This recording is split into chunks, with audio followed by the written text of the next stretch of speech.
hoji kanama yero mujuma kankuwa masita bubu algala zero duluma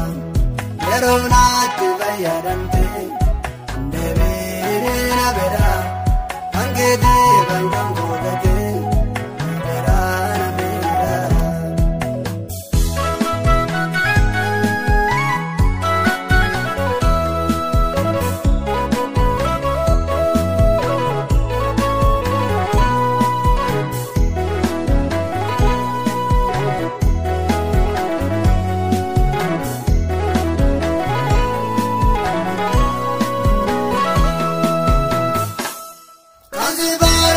Bayeda,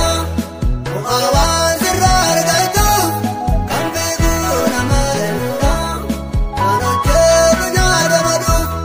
singkan itu argate, bayeda dera wate, bayeda kamsin gudate, uteno kamsin gudate, simbe kamti argate, rambo kamsi wallale, ulbana sirrambate.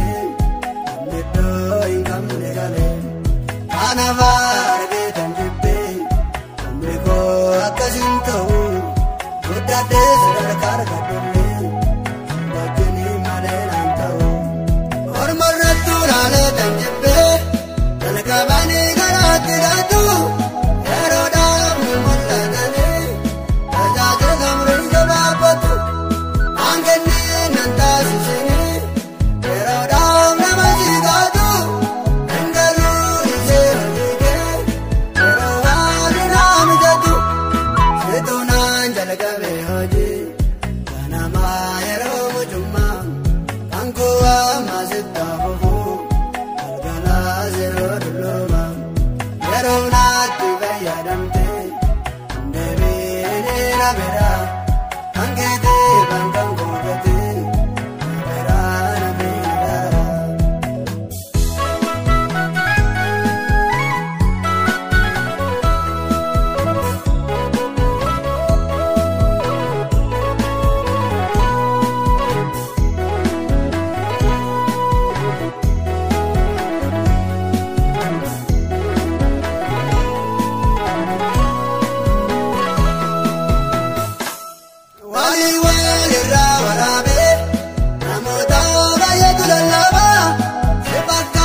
borobadu